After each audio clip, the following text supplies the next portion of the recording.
Buyurun siz de. Tekrar Akit Gazetesi'nden efendim. Sayın Demirtaş, öncelikle ben size teşekkür ediyorum efendim. Sayın İhsanoğlu'nun basın toplantısı düzenlediğinde maalesef kendi yandaş medyasına söz vererek diğer medyaya maalesef söz hakkı tanımamıştı. Tekrar söz hakkı tanımanızdan dolayı ben teşekkür ediyorum. Sorum şu efendim, anketlere bakıldığı zaman isminiz pek ön plana çıkmıyor. Rakip olarak yani sizin hedefiniz nedir? Yüzde kaçlık bir oy almayı düşünüyorsunuz? Batı'dan oy alabileceğinizi düşünüyor musunuz? İkincisi ise efendim, salonda herhangi bir bayrak göremiyorum, Türk bayrağı dahil olmak üzere. Cumhurbaşkanı olduğunuzda kameralara acaba Türk bayrağıyla poz vermeyi düşünüyor musunuz? Teşekkür ederim, sağ olun.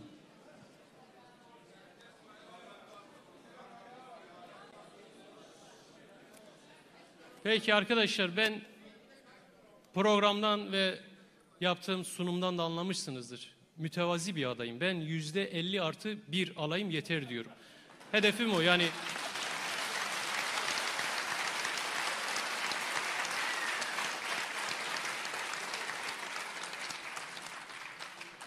Bayrak siyaseti de Türkiye'de bizim ucuz bir şekilde yapacağımız bir siyaset değil. Türkiye Cumhuriyeti Devleti'nin bayrağı hepimizi temsil eder. Elbette ki Cumhurbaşkanı olmasam da Türkiye Cumhuriyeti bayrağının layık olduğu şekilde bütün toplumu temsil edeceği onurunu elbette ki korumak isterim.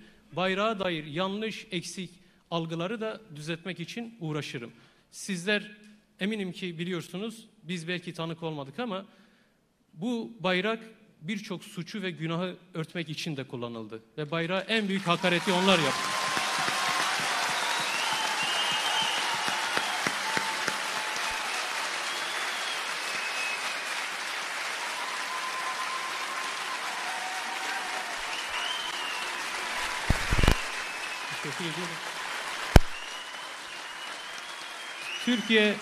Türkiye Cumhuriyeti Devleti'nin bayrağına en büyük hakaretler o zaman yapıldı. Biz hiçbir zaman hakaret etmedik. Bu ülkenin yurttaşı olarak bütün bayraklara, bütün ulusların, devletlerin renklerine saygı duyduk, saygı duyulmasını istedik. Ama asıl hakareti yapanlar milliyetçi, vatan sevdalısı, bayrak sevdalısı olarak ilan edildiler. Bu ülkede insanlık onurunu koruyanlar ve dolayısıyla devletin de onun vatandaşlarının da onurunu korumaya çalışanlar bölücü, vatan haini olarak ilan edildiler. Bunun da düzeltilmesi herhalde ben Cumhurbaşkanı olduktan sonra çok daha kolay olur. Bayrak bizden doğru değil, onlardan doğru tehdit altındadır, tehlike altındadır.